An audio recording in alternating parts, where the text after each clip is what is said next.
Daouda Djigal mën nañu fekki si ci li nga xam ne ci plateau bi gën a yaatal bu ko defee également ñu gën ci mën a jëriñoo fi ñu koy daal di dooree honorable muy lu jëm ci coowal benn supposé tentative de corruption boo xamante ne fan yii la yëpp ñu ngi siy tudd un ancien ministre boo xamante ne moo yore woon lépp lu jëm ci wàllum yoon ak yoonal ci biir réew mi ci régime bi nga xamante ne wala bokk ci benn durée ci régime bi nga xamante ne moo fi jóge ci lu yàggul mu di Ismaïla Madior Fall nekk professeur d'abord ci wàllum en dehors de ça mu yore woon li nga xam te moo di ministère boobule nga xam te ne moo di ministère de la justice garde des sceaux fan yii lay yëpp am ay informations yoo xam te ne génn na ñu koy wala bokk ñu war ko yóbbu devant la haute cour de justice ginnaaw bi ñu yóbbee dossier mise en accusation bi foofee ci assemblée nationale ngir député yi daal di si addu jëme moom par la suite ñu gis ne def na benn sortie ci suñu benn naataango boo xamante ne jëm na ci indi ay leeral muy wax ay mbiri 50 millions yoo xam te ne benn entrepreneur selon moom ay waxam joxoon na ko may ko gracieusement moom ci ay kàddoom également mu ne mu delloo ko diplomatiquement tey bu ñu toogee xëy na ba ñuy wax benn tentative de corruption jëmee ci un ministre en tant que ministre de la justice tey yow en tant que un ancien parlementaire ban jàngat nga si mën a def surtout xëy na éclaircissement yi nga xam te ne jéem na ko si indi ba tey wax ji daal di fi ñëw laata ñu ñëw si les dernières informations yoo xam ne feeñ na si dossier boobu. Merci Naby. defe naa ne ñun ñëpp à l'unanimité mën nañ d'accord ci benn mbir. D'abord convocation Ismaïla bett na ñëpp. bett na ñëpp. Ismaïla mën nga koo xalaat reprocher ko ci ni mu taxawoon ci gouvernement bi. ñu tudde ko le tailleur de la République ñu mun ko jàppanteeg moom ci ni mu doon gérer interpréter les lois. xëy na mënoon nga jàppanteeg moom ci loolu. mais lu jëm ci bonne gouvernance problème financier. amul kenn ku ko xalaatoon. Avec l'histoire de Ismaïla, c'est l'état de droit qui est en train de s'affaisser. dañ doon wax ne ñëpp di metti lu taal bi ñu taal Université Dakar mais defe naa ne beneen incendie bu gën a garaaw amaat na parce que Université Dakar c'est vrai c'est Université Dakar nekk na loo xam de mémoire la maanaam sàkkukaayu xam-xam la biñ ko lakkee nag tous les intellectuels ku ne amoon na loo metti mais ak Ismaïla Madior bi bii mooy deuxième incendie bi amaat encore mun nga jàppaat ne tey lii ñu koy tuumaal bés bu nekkee dëgg franchement parler mooy lakk bi gën a ñëwaat. moo gën a metti li moo gën a metti lakk bi ñu lakk. parce que loolu ñu lakk ay nit. ay ressources humaines ñoo ko def. mais nag bu ressources humaines yooyu demee tey ba ñooñu taal seen bopp xam nga ne ko kenn mënu ko réparer. parce que bibliothèque bi. yooyu nit a koy defar. te nit ñaa ngi fi xam-xam yaa ngi tu peux les réparer. mais nit ki bi ñuy wax ne Hampâté Bâ doon wax ne quand un vieillard meurt. En Afrique. C'est une bibliothèque. C'est une bibliothèque qui brûle. Ismaïla Madior nañ ñaan yàlla lañ ñu koy tuumaal mu bañ a nekk dëgg mais nag am na butu bu rëy bu mu def. tey Naby bés boo demoon ci circulation bi. un homme de loi arrêté la. nga koy jéem a def tentative de corruption. foofu. ci yoon la lay yóbbu parce que loolu c'est punissable. L'erreur de Ismaïla moom moo wax man on le juge par rapport à ses propos. mu ne un de ses agents. moom moo dem. di def.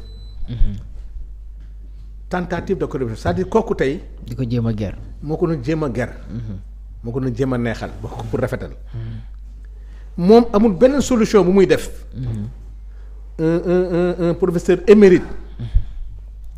amul lépp lu muy def lu dul dama ko ne dellool xaalis bi diplomatiquement.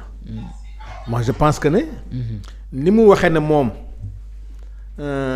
kenn mënu ko épingler ci rapport.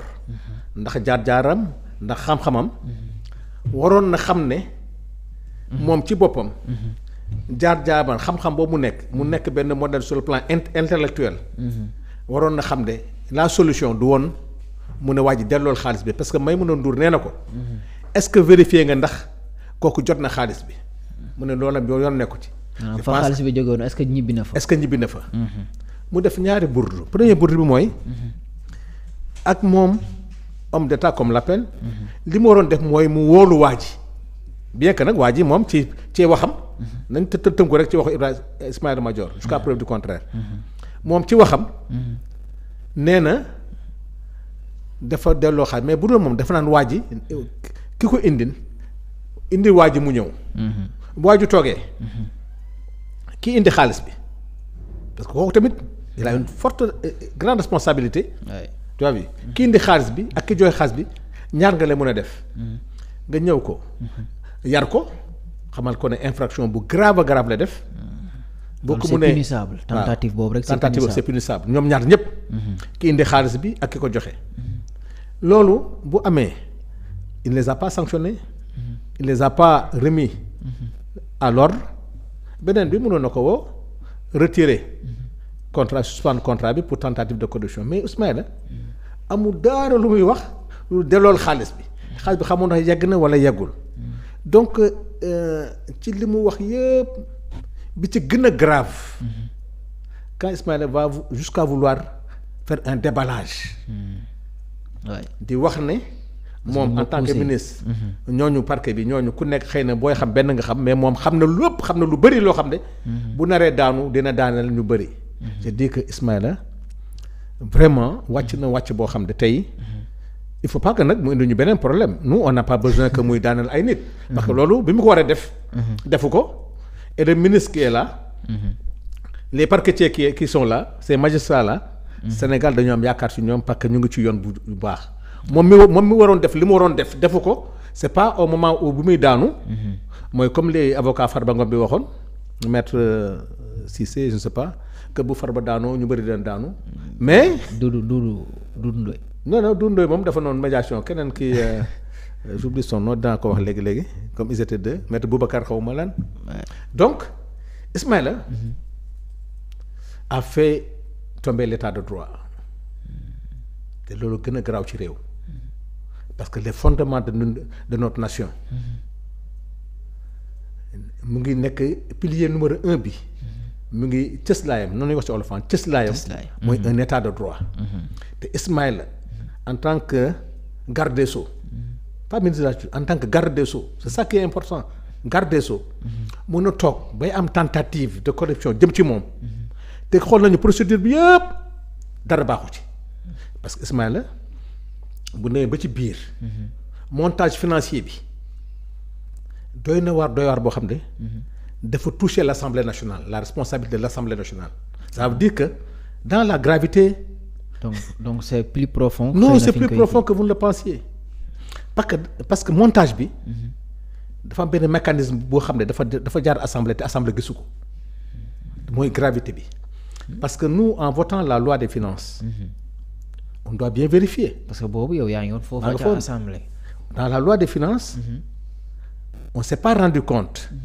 que la construction de l'hôpital ñu ngi ko def secret défense on a pas été vigilant ça veut dire que dafa laajaat une capacitation des députés day laajaat la responsabilité maintenant de l'Assemblée nationale par rapport ak l'exécutif donc il y a une volonté manifeste de maquiller parce que quand tu mets la construction d'un hôpital en secret défense tu empêches aux parlementaires de vérifier parce que ñun à l'Assemblée tout ce qui est secret défense on peut discuter de l'armée la gendarmerie mais tout ce qui est secret défense doo ko laal doo ci poser question beneen bi mooy tu prends ce budget là cette constitution tu le mets au niveau du ministère de la justice comment la construction d'un hôpital donc cela veut dire que ñun ñëpp dañu war a xoolaat suñu loi des finances et dans la loi de règlement maintenant c'est là où maintenant l'Assemblée maintenant va aller même au-delà de cette histoire-là est-ce que le président de la République était au courant si le président de la République ça fait partie de la résolution de la mise en accusation pour haute trahison et au-delà maintenant de l'aspect financier là Ismaïla Madior lui qui a construit le budget bon dugal na Abdou Karim Sall nee na c'est Abdou Karim Sall, mais la responsabilité quand il dit que c'est lui qui a signé le surplus qu'il y a eu, maanaam il y a un complément de financement du budget moom moo ko signé. Donc cela veut dire que am na ci pas de responsabilité. Même dans la loi initiale bu dee am na erreur tey ñu indil la ko. nga war a def benn additif initiale bi. waaw loi parce que ci loi initiale bi. ci la hôpital bi nekkoon. Mais donc tey boo demeen ba tey ñu indil la benn complément benn additif. boo xam ne da nga ko waroon def. pour rajouter dans le budget boo gisee ne y a une anomalie. Et puis il a employé des mots, des termes yoo xam ne nag. il dit que. su demee ne. il dit que l'acte n'est pas illégal mais c'est une faute de gestion qu'est-ce que c'est xam nga nag ñun dañoo dégg tubaab ba nga xam ne des fois. ban acte moo illégalul foofu. Bon parce que le fait que qu'on mette. ñu jël kii bi def ko secret défense. jël ko ministère de la justice. nee na faute de gestion la mais c'est pas illégal mais c'est extrêmement illégal parce que le budget du Sénégal c'est une loi. C'est une loi et la loi des finances. est basée maintenant sur un budget programme. tey assemblée bu lay voter le budget. dootu la jox xaalis. on n'est plus dans des budgets de moyens on est dans des budgets de programme. maanaam l'évaluation des politiques publiques. et le contrôle de l'action gouvernementale ci programme yi la. donc boo jëlee benn programme. nëbb ko dugal ko feneen mais loolu luubal la. donc Ismaïla Madior je pense que. ci loolu ba tey gis nañu tey ay information yu yees au-delà de 50 millions yi nga xam te ne xëy na yaakaaroon nañ foofu la toll gis nañu ñu naan wala boog ki nga xam jot nañ ko ci déglu mu ne la somme totale était de 250 millions yoo xam te ne da koy jotoon a remettre 50 millions ba noppi mu laajaatoon ko 200 yi des mu ne ko xëy na dafa nemmeeku ay yéexite par rapport ak procédure li nga xam ne di bàyyi bi et tout moo taxoon ñu xawoon a réeroo tuuti ba mu delloo ko li nga xam ne di 50 millions yooyu mu mel ne affaire bi dafay gën di concrétiser wu tey lan moo ko ci mën a fekk xëy na peut-être di nga xaw a am notion tuuti par rapport ak nekk gi nga nekkoon foofee ci assemblée nationale ak li nga xam te ne moom lañ ci war a taxawaay bi dëgg-dëgg en tant qu'un ancien ministre. Bon fii li nar a am. mooy l'Assemblée va se rendre compte. que gars ñi ils avaient mis un mécanisme de détournement xam nga détournement en tant que tel am na.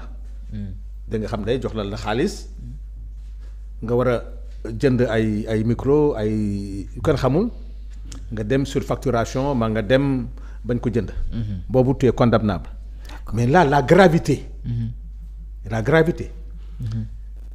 nga xam ne l'Assemblée est interpellée. c'est que on a constaté. qu'il y a un mécanisme de détournement des deniers publics par rapport à la loi des finances. Maanaam maintenant on s'est rendu compte que la loi des finances bi ñuy indil il y a un mécanisme qui fait que de telle sorte que députés yi du ñu gis la vérité. Maintenant ça interpelle le Parlement. Loolu moo tax Ismaïla Madior quand il va passer devant le Parlement c'est là où ça va être dur pour lui.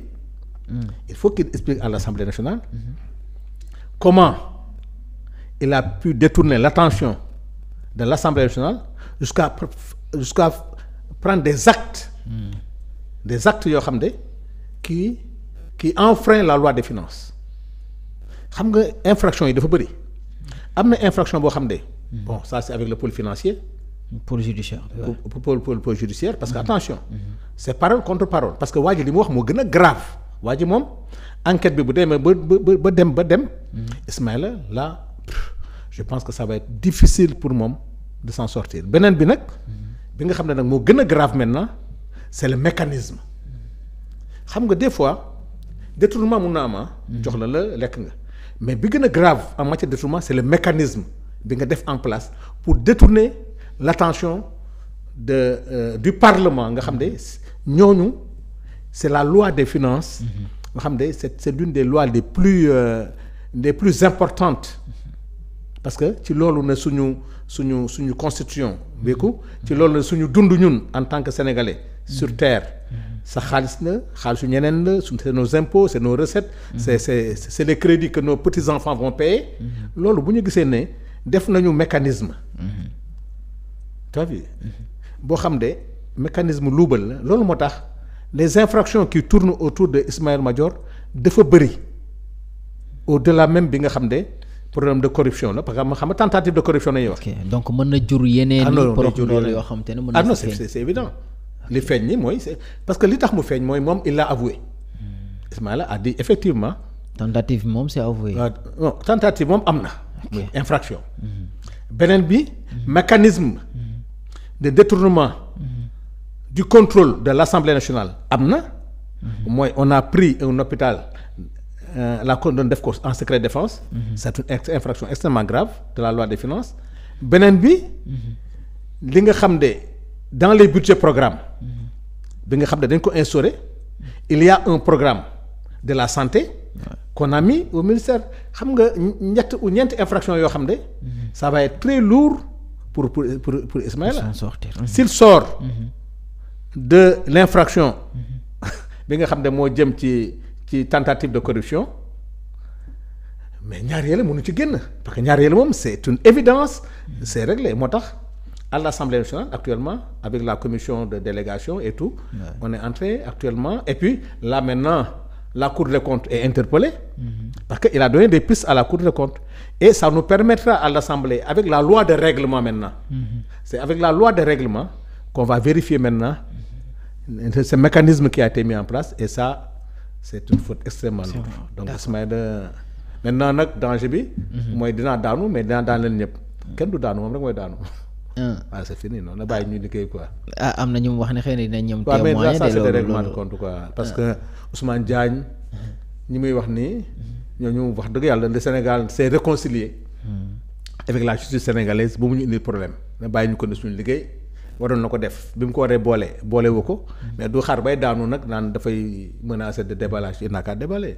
et ça c'est autre chose quoi nous ce qui nous intéresse c'est actuellement lii. d'accord c'est la vérité. c'est la vérité. d'accord merci ñu dalal également suñu confrère Daouda Djigal. maa ngi lay nuyu Daouda bàyyi la xëy na yow également ak doyen par rapport ak aussi.